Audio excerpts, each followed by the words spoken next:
Straight from this Buick, we're moving to this car, which in fact is probably even more significant in terms of design.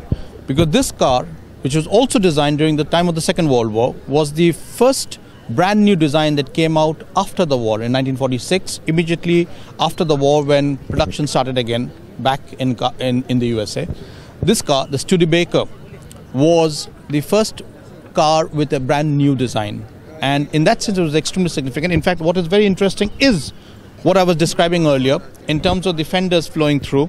In this car, as you can see, the fenders itself became an entire composite whole.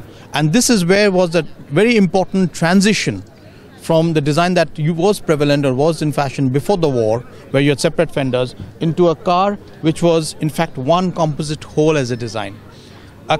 This car is, in fact, the design of this car is credited to a gentleman called Raymond Loewy, a Frenchman who is generally acknowledged to be probably the greatest designer of the 20th century, who in fact also designed the Coke bottle, also designed Greyhound. So amongst the significant aspects, let's say one of the most distinct aspects of this car was the fact that the use of curved glass. Curved glass had already begun being used before the war, but this was one of the first uses in a mass production car where you had a curved glass at the rear.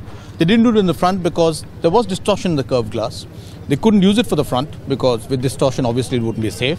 At that point in time, technology was still not good enough to get really distortion-free curved glass. So the car was used for the rear at least. And the rear has this interesting, as you say, two-piece glasses, completely curved down. In fact, the whole idea was when you were to look at the car, many people wonder as to where the car was actually going or coming towards you, because almost it looked as if this was the front of the car and it was coming towards you. Prestige, Cadillac being the most prestigious, Buicks were the second most prestigious cars in a sense.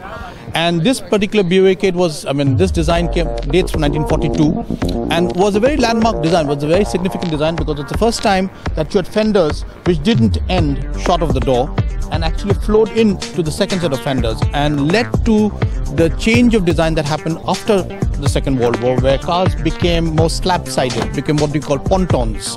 So to that extent, this car was an extremely significant car. It was designed by Bill Mitchell.